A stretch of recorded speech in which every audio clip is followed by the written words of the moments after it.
volunteered to do an interview for American Cultures 2 class. What theater were you involved in? Well, when I enlisted out of Wiccanisco, where Wiccanisco is, Yeah. in 1940, July the 2nd, I was sent to Hickam Field, Pearl Harbor, where I was stationed as a machine gunner. I was there December the 7th, 1941, when the Japs hit it. I was wounded there. I applied for flight school. I was told that if I could pass a written test, 2-year college equivalent, and pass the stringent physical, they would consider me for pilot. They didn't say they'd take me, they would consider it. Well, I thought I'd give it a whirl. I didn't think I could pass the written, but I did. Took the physical. They signed a waiver because of my wounds. I was sent back to the West Coast, went through flying school, pilot for pilot. There was 204 in my class. They pushed you through very fast. You made one mistake, you were out. Out of the 204, 85 of us graduated. I received my pilot wings November 25th, 1941, or 42, I'm sorry. November the 25th, 1942, there they are. I had them made into a bracelet, and I was assigned to bombers. Now, we all wanted to be fighter pilots, because that was the most glamorous. We wanted to be hot shots, and the girls liked the fighter pilots, not the bomber pilot. Well, they took us all for bombers. I was assigned as a pilot of a B-17 4-engine bomber. I picked up a crew in Casper, Wyoming. We trained for a period of about 5 months. Then I flew a brand new B-17 across the North Atlantic at night. I landed in Scotland the next morning around 9:30 their time in terrible weather. When I landed, there was a civilian walking around. I couldn't understand this, a civilian on a military field. But when I got out of the cockpit, this civilian came over to me and shook my hand. It was Bob Hope. He was there on tour. So, you know who Bob Hope is? Yeah. Okay. Anyhow, next day I flew to England to French Morocco, and Marrakesh actually, in French Morocco. From there I flew on up to Tunis, in Tunisia, North Africa, where I joined my base, my unit rather. I was told that, or met by the colonel of the wing commander, the base commander. He stated that we had to fly 50 missions. Now in the 8th Air Force they only flew 25. That was out of England. Well, we couldn't understand this, why we had to fly 50. But he told us flat out, don't worry about it, you're not going to live that long. The average lifespan of one of our crews, or a crew member, was 9 missions. So to fly 50, we didn't have to worry, we weren't going to live that long. I went over with 10, including me. In 4 weeks, there's only 3 of us alive. I flew 50 missions out of North Africa. We moved to Italy. Now, at first when I got to North Africa, it was the 12th Air Force. They then converted to the 15th, where they put all the heavy bombers into the 15th. So then I'm flying combat with the 15th Air Force. I flew out of Italy. We moved to Italy, and I flew combat out of Italy. We bombed targets in the Balkans, Palesti oil fields, all the major railroads, stations, everything we bombed that the Germans had. France, Germany, Austria, and as I said, 50 missions was our tour. Well, 2 of my original crew members and myself made 50. The 2 went home. They needed lead pilots, so myself, another captain, I was a captain then, and a major volunteered to continue flying. Because they needed lead pilots, they needed experience. 9 missions later, the one, I cannot tell you if it's a major or the captain, was killed. 13th mission, the other one was killed. That let me alone of the 3 volunteers. I continued to fly until I had 78 combat missions in, and at 23 years old, I was completely burned out. I had been wounded again over Munich, but I couldn't go anymore. I was completely 23 years old. I had a 23-year-old in age, rather, but I had a 103-year-old body, or whatever you want to call it. I had no, I just couldn't handle it. I was done. No, I didn't break down. I didn't cry. I didn't do anything like that. I just couldn't go anymore. So I decided I'd better quit. I could quit at any time, and I decided to quit. And they sent me home. I went through 4 engine instructor, became an instructor pilot. 1 week or 2 weeks of instructing new pilots, I went in to see, we call him the old man, who's the commanding officer. And I told him I wanted to get out of there. I wanted to volunteer for something else, because if I was going to get killed, I didn't want to get killed by my own kind. I want to get killed by the enemy, because that instructing was tough. I mean, those guys were as green as grass, and I was just afraid of it. So they sent me to B-29 Superfort school, and I flew B-29 Superforts then until the war ended.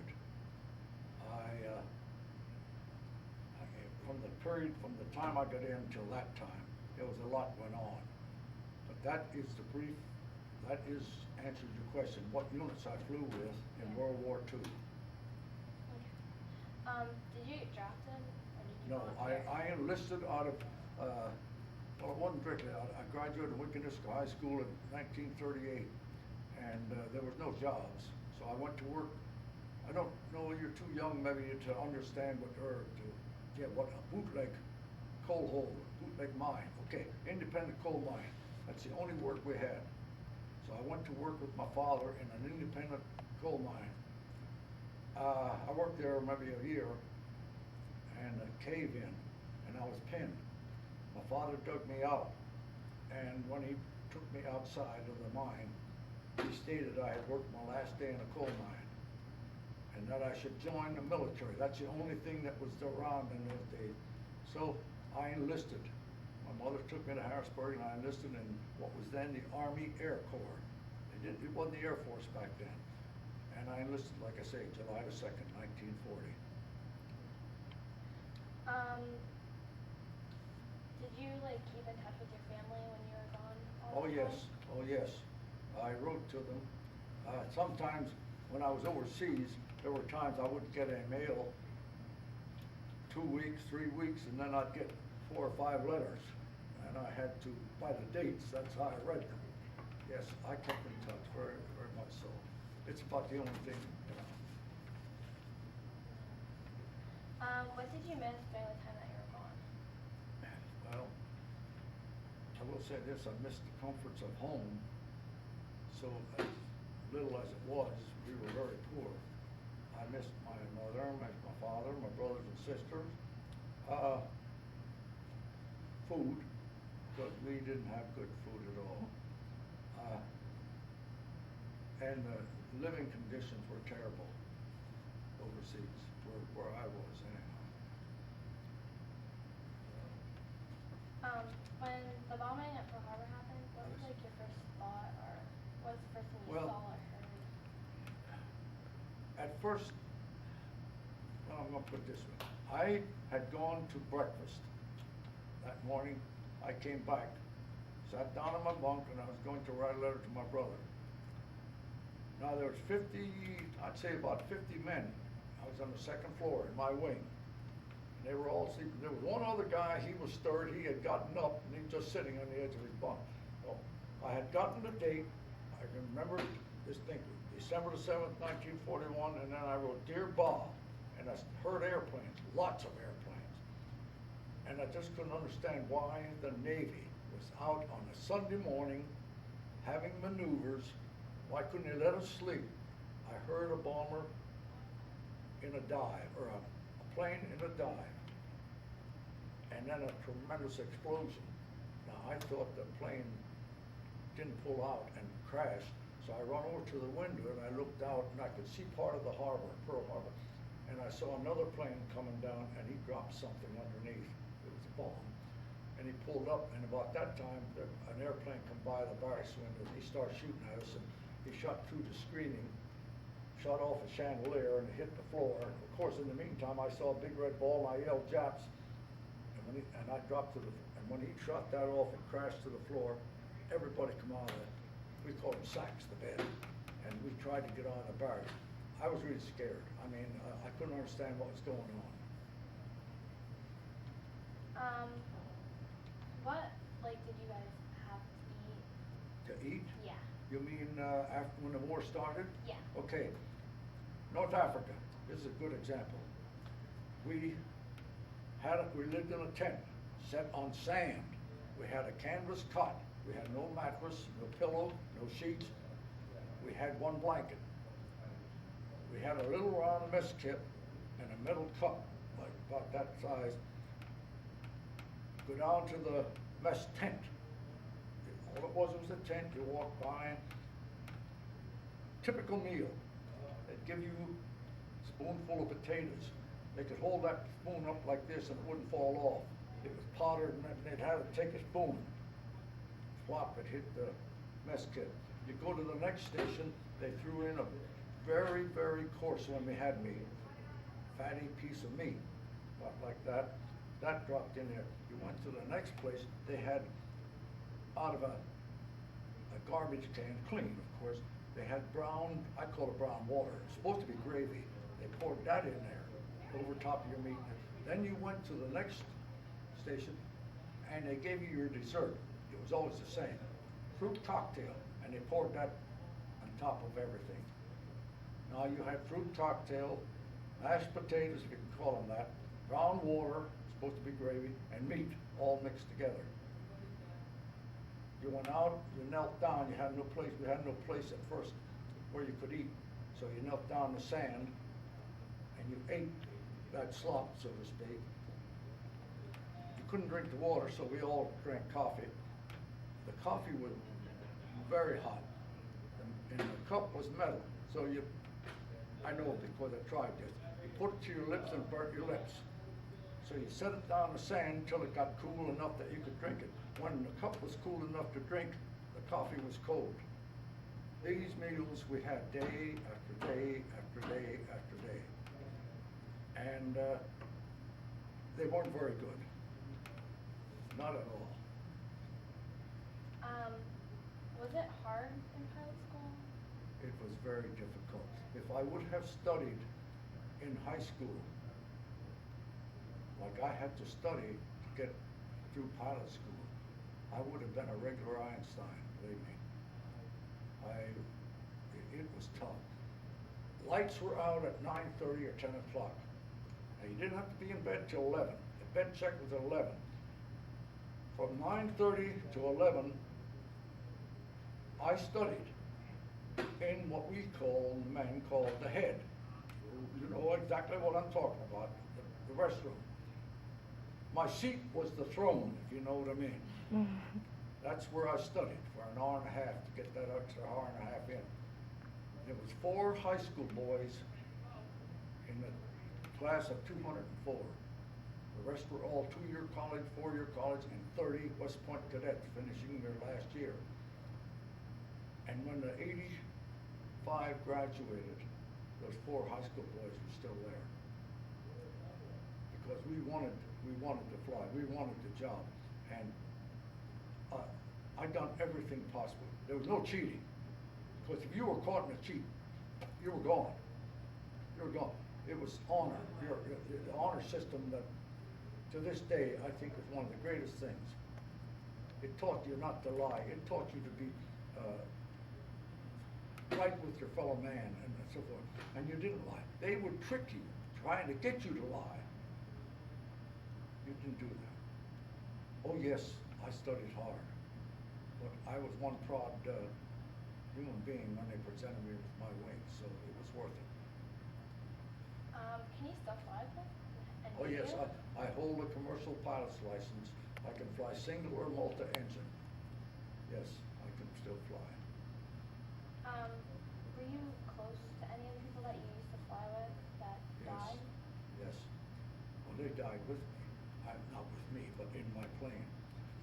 I'll give you a for instance. I usually don't dwell too much on them, but I had a ball turret gunner. That's that underneath the belly. I don't know if you ever saw a B-17 bomber, a picture of it. It's a belly turret underneath. He sits in that thing. He was very small, 19 years old. He was about 5'3" and 110, 115 pounds. You had to have him small. He sat in that ball turret gunner and he'd swing the turret around shooting at fighters. We were under attack one day and we took a beating pretty bad and he was hit. He called, he said, "I'm hit, I can't see." I was continued to rotate the turret because if an enemy plane knew that they had a position out, they just raked that position till you were shot out of the air. Anyhow, after everything was over and we were out of enemy land, I took my oxygen mask off, turned the plane over to the co-pilot, I went back. He was still down the turret. We run the turret down, I opened the door, reached in and pulled this young man up, held him in my arms, took his oxygen mask off, and his eyeballs are laying down here. And he just tilted his head, I knew he couldn't see me, but tilted his head up and he said to me, "Please, sir, please help me."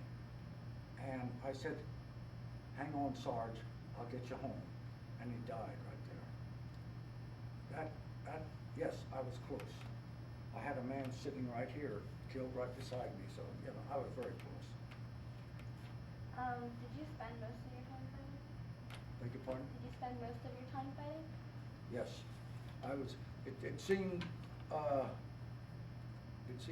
was one of those guys that, unlucky enough, my name was very short, last name. Every time there was a list for a certain mission or comeback duty or whatever, I was on it.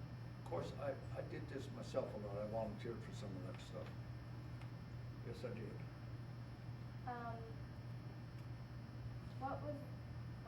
What were your duties like?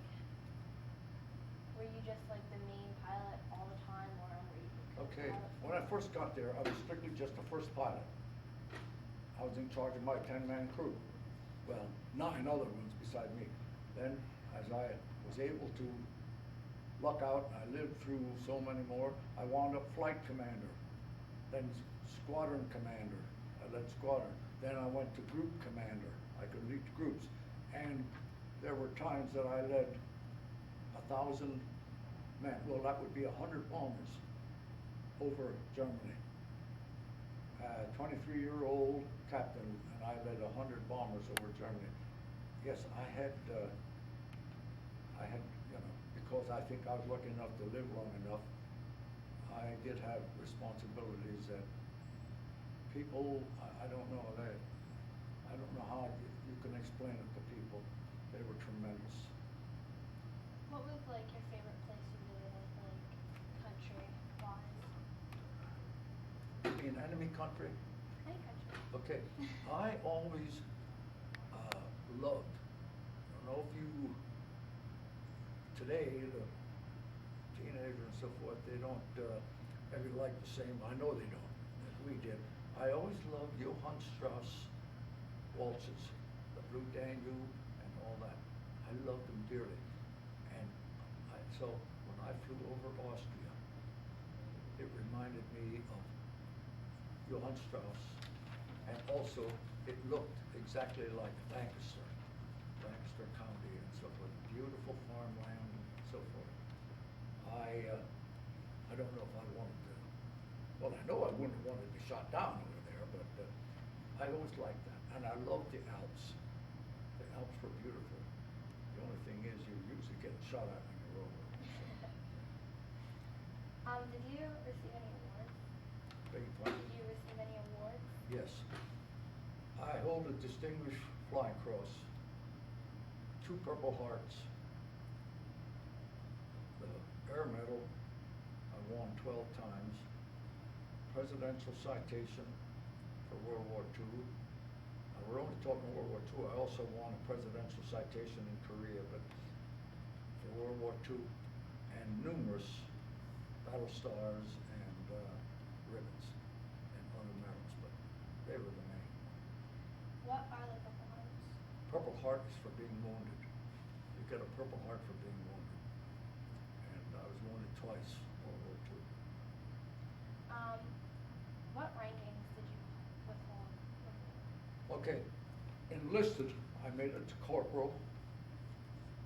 Then I went from corporal into cadets, air cadet. Then I graduated, second lieutenant, first lieutenant, captain, and major. That's as far as I went, major. I tell you, because I did not have college, it did hurt me some. I don't know why, and I'm not condemning anybody, but it did hurt me some because I did not have college. And all my stuff was, it wasn't clerical. My duties were strictly combat. Had to do with combat and so forth. Do you want to show them the picture in here of you? You can do that, yes. I'll hold it for you. So this is pretty Okay. much a background. Yeah, see, that's me now. That is the prayer that every morning when I took off, the sun was just peeking up over the horizon, and I turned my plane towards enemy land. I said that prayer. If you notice, I don't ask the good Lord to protect me or anything. He was too busy. He had too many to do that. All I asked that if I was going to die, I wanted to die like a soldier. Yeah. And that is a poem written by a very young American pilot, 21 years old. 2 weeks after he completed this poem, he was killed in action over Europe. High flight is called, and there are some of my rewards. Presidential citation, World War II. This is Korean presidential citation, Korea. Distinguished Flying Cross, Air Force Achievement, Air Medal, Purple Heart. Those are the medals. The rest of these are ribbons, Combat Korea, and all that. Yes. Can you explain to them what these Okay, mean, Joe? this is the 12th Air Force. Remember I said when I first Yeah. got over to the 12th, that's what I flew with. Then they made it into the 15th Air Force. This is the 5th, where I flew out in Korea. And that was my patch. That was a Strategic Air Command patch. And that's when I was a corporal. Just before that picture was taken, I would bet less than a month before the raid. That's when I was a machine gunner in Pearl Harbor. And I was a cadet there, Air Force cadet. I graduated, and in between that and second lieutenant, there are no pictures. First lieutenant, 43, that's when I finished my 50th mission. What they did when you finished your 50th mission, this is a silk scarf cut from a parachute. They presented you with the silk scarf, then took a picture. The only people that could wear that silk scarf in our unit were men who had completed combat. And that's when I was a captain. Just before I was burned out. I told you burned out, I couldn't go anymore. And this, I was also a captain. Not long after that, I promoted to major.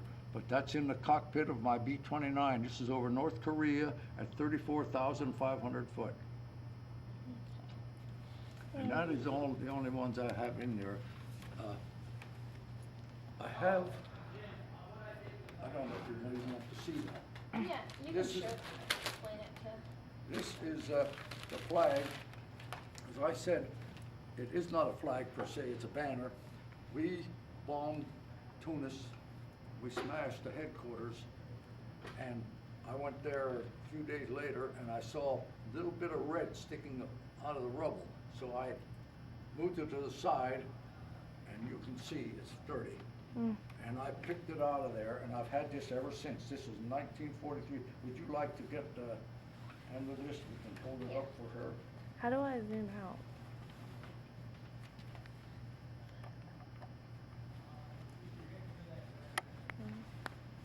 See how dirty that is? That's Yeah. the dirt of North Africa. You got it? Yep. That's the Nazi flag, that's their insignia. Nazi symbol, I should say, not flag. Like I say, the reason I say that was not a flag, see, it's only one-sided. See, Yeah. there's none on the other. This was a banner that hung out of windows, over trucks, over tanks, or whatever have you, yes. I'd like to thank you for. Well, coming you're in and quite doing this. welcome. You're quite welcome. I don't, that was just such, I mean, I taught to Bermuda in high school, and I was your Veterans Day speaker, and I was scared to death. Oh, I was scared to death. There were 1,250 people there. I also, East Pennsboro High School, history classes. There was two of them. I had 2 trips up there in about 3 weeks. I talked to them, and I don't mind doing it. It's just that I hope that they know that I'm just an amateur. I'm not a public speaker.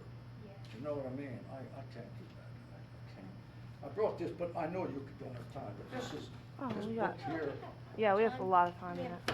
I thought this is my photo album. If you want to look at some of this stuff in here. Now, these are the same pictures you saw. Now this, remember that high flight where that guy was killed 2 weeks after he wrote it? Yeah. Look at this. This is so brittle. If I took it out, I carried this poem through World War II and Korea. I had that with me all the time, every time I flew.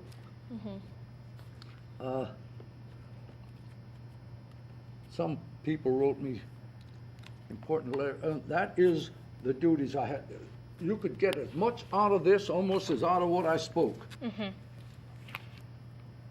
You know what I mean? Yeah,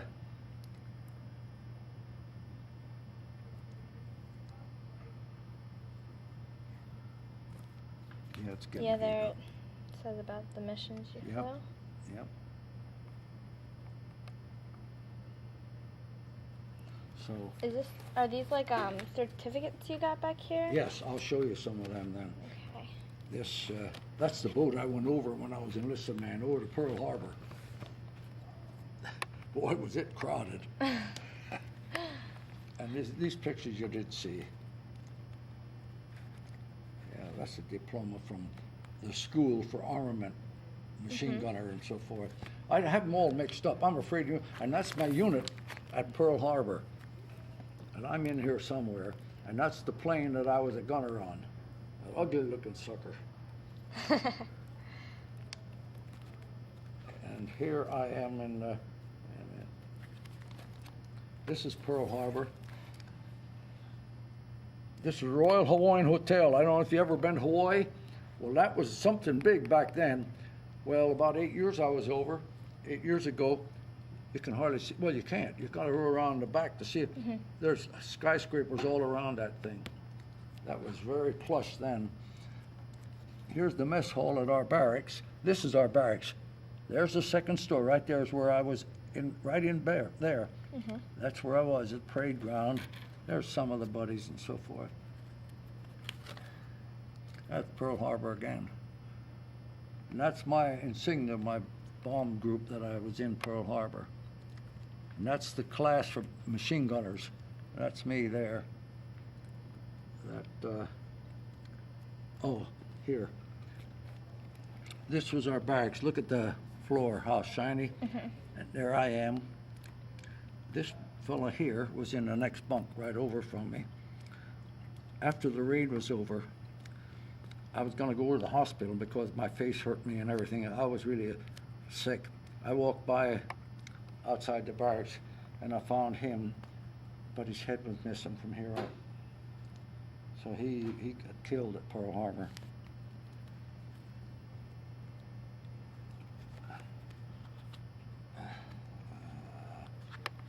That's just when I was in cadets. That's a cadet. I was cadet. This is the administration building of the Hancock College of Aeronautics. That's where I started flying.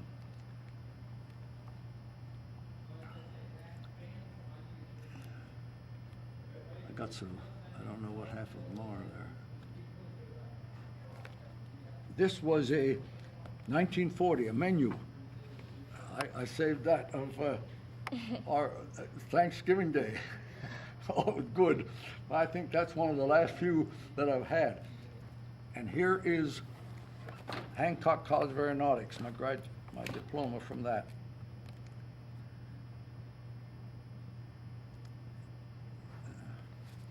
Here's the Lemoore. That's another part of the flying that I had a diploma.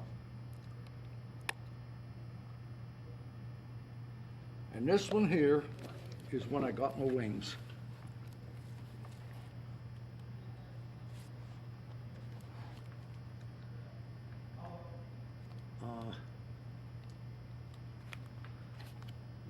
This is just, this is from the President of the United States.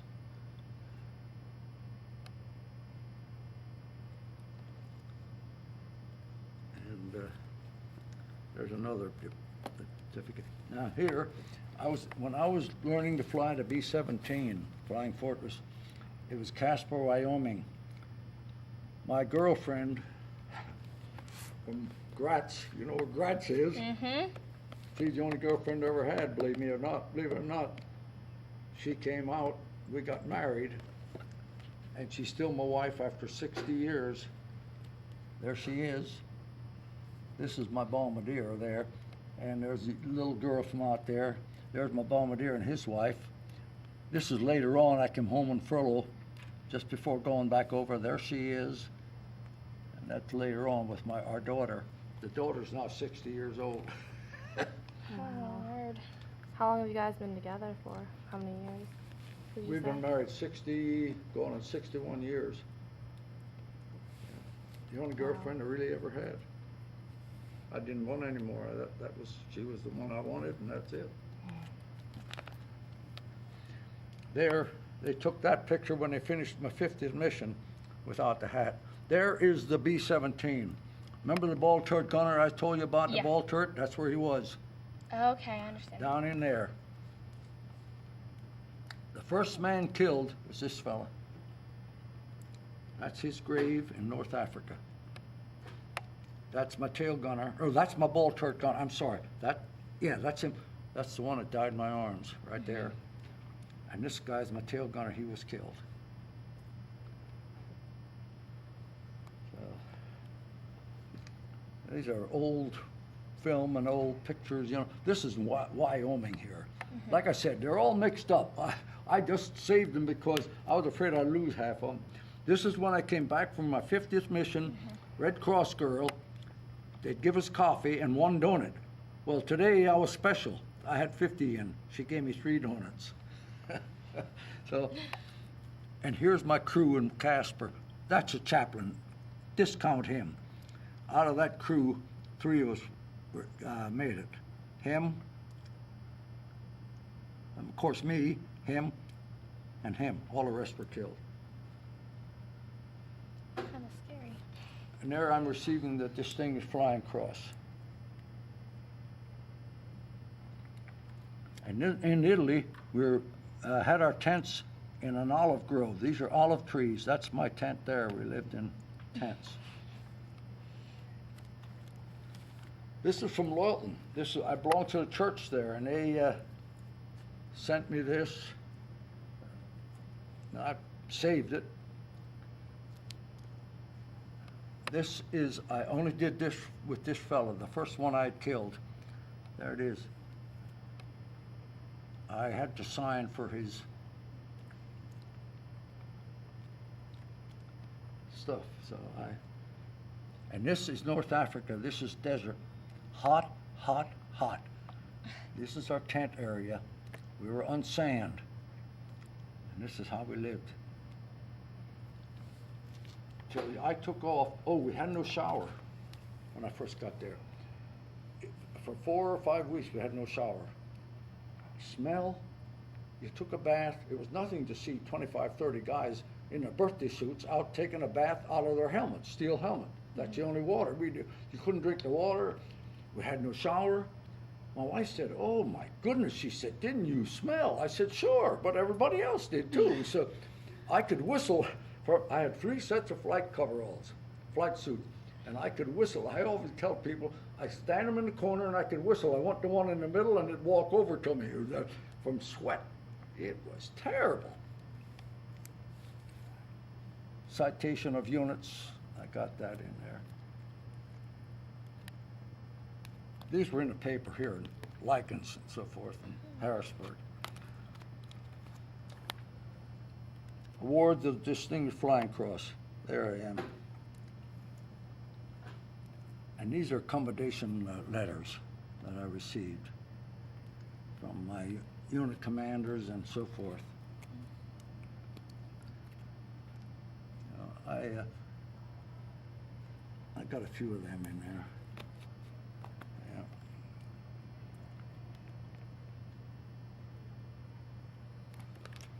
This is the cockpit of the. Now this is just within the last 5 years. This one, this airplane landed in Harrisburg.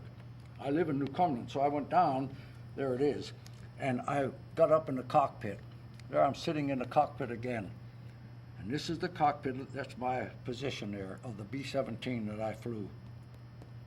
I mean, this type I flew in combat. Remember the ball turret gunner? Uh-huh. That's it. See that door there? Remember I opened the door and pulled him up out? That's where we pulled him up out of.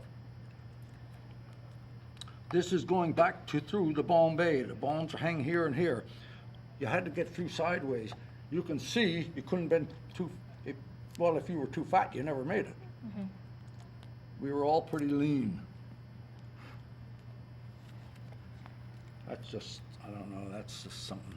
And this is an old diploma I found. It's rotting away. And this is Korea. I didn't even know if you were interested in that, but that's Korea. All this stuff in here is from Korea. There's some more letters. This is Harrisburg paper. And there's some more Harrisburg paper. This is World War II. I went behind enemy lines and picked up Allied prisoners of war that were released by the Romanians. We were still fighting, and I went behind there and picked up some of the prisoners of war with my airplane, and they had these articles in the paper. This is our mustering area before going over to Korea. This is going over. That's the inside of the airplane. This is a cargo plane. Now here, we landed at the same field that I was at Pearl Harbor. Mm-hmm. And I went to my barracks. The tree hides it. Right in there is where I was at. Here's the barracks. And I went to the officers club. We had, see, there's two of my friends. When I was there before, I was being an enlisted man, I couldn't go to the officers club. Now here I'm going to Tokyo on rest leave out of Korea. That's me.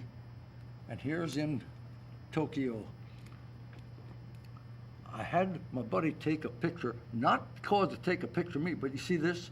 This Japanese mother and a little Japanese. I wanted them to get this. I said, wait till she gets behind me, and then take it. These two were friends that were on leave with me up at Tokyo for 7 days. They belonged to another crew. We come back, and a week after, I'd say maybe a week to 10 days after this picture was taken, they were both killed. Their plane was hit over North Korea and blew up. So, and there's one of them again. Yeah, there she is. See, that's the one I wanted to take.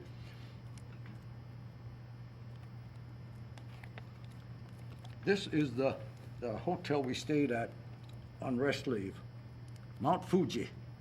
You ever hear of Mount Fuji? Mm-hmm. Okay, I want to show you a picture. There it is. I took that out of my bedroom window. Mount Fuji. Yep.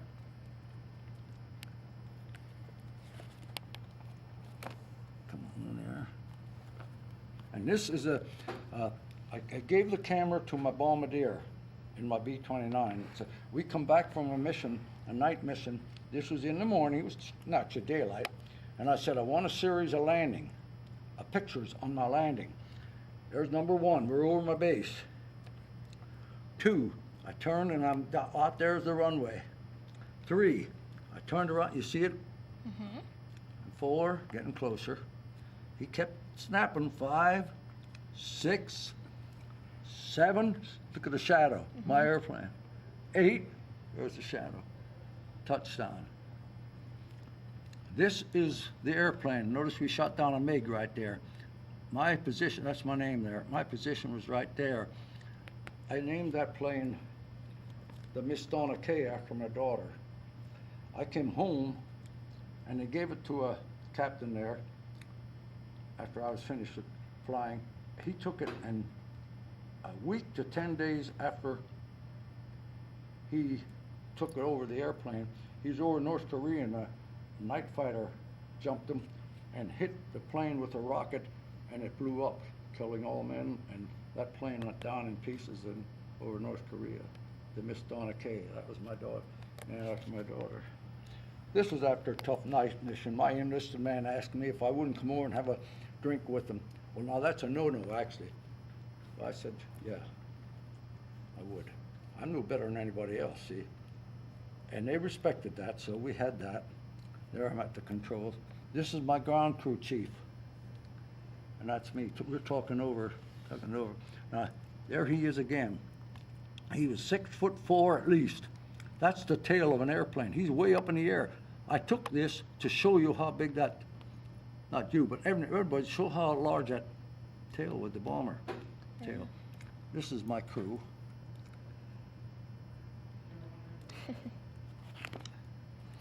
There I am. That's the Miss Donna K, just before I start to fly that sucker. There's my co-pilot. My wife said he is the most handsome looking guy I ever saw.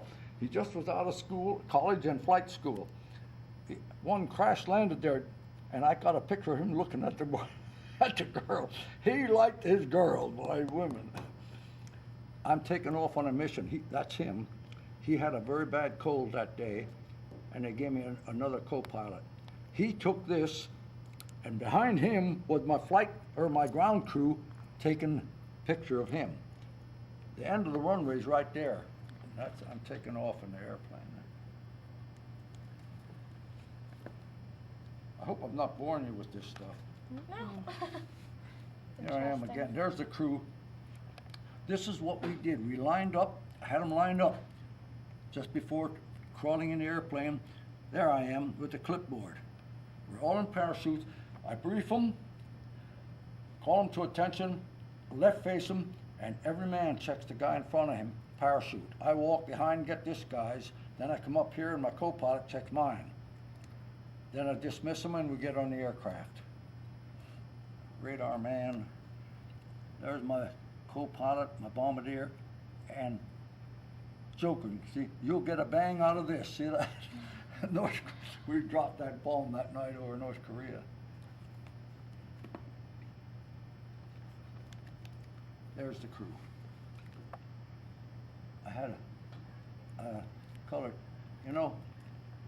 on the way out from mission, they had maybe there's 2 or 3 hours of nothing going on, and the guys would read comic books or girly books or whatever you wanted. I always made it my business to talk to every one of my crew. This is World War II and Korea.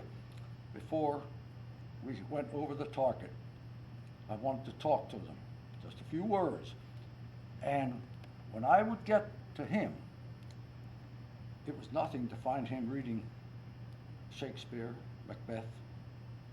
He was 6'5", and his best buddy was this guy who was from Mississippi. Now, can you feature a Southerner? And they were the best of friends. That's, there's the crew again. I'm taxiing into my revetment after a mission. This is in the morning. That's me in the front, in there, taxiing the airplane back in. And that's just a bunch of, that's me dropping bombs, my squadron. This is Korea, North Korea. Nothing but mountains and rocks. That's just a tent area. We stayed in tents in Korea, would you believe? My tent was right there. First night, they said, you must have mosquito netting over your cot. Well, I thought, why mosquito netting? I didn't think they had mosquitoes, so I put it over. A couple of nights later, I found out why. There was, look up to a rat. Rat run down over there. Now, we didn't have a lot of them, but there was a rat. They run right down over my mosquito netting. So, yeah, that's where my tent.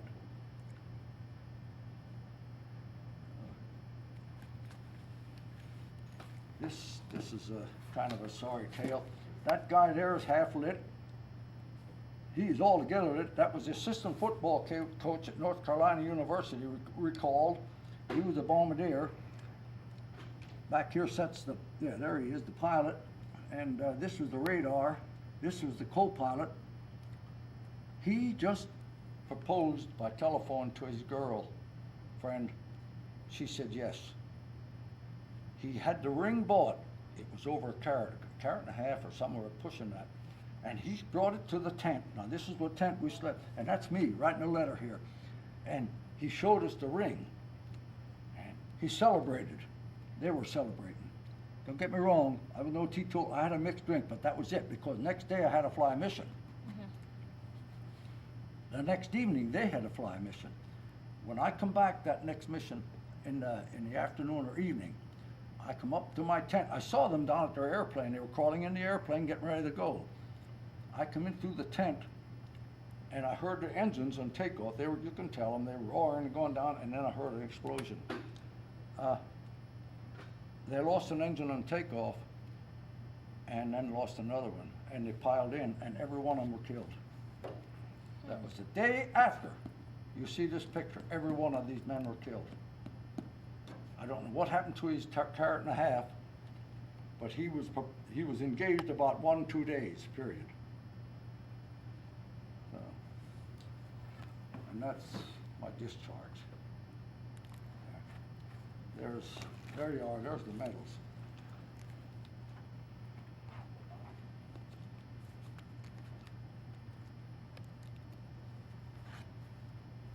This picture was painted by an artist, I guess you call him. He was the director of arts at Canterbury Studio in Oklahoma City. He only made 500 and he sent me one. This is me leading the group over Budapest, Hungary in World War II. And these are just letters and so forth that I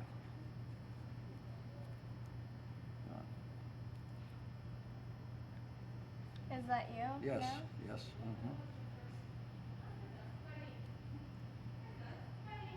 I have one in here from Governor Casey. Isn't it? Yeah, there. And I just saved a lot of other letters. This is just junk. I was invited to the Army-Navy game on the 50th anniversary of Pearl Harbor. They sent me 2 tickets, and my son and I went. And that's combat unit reunion.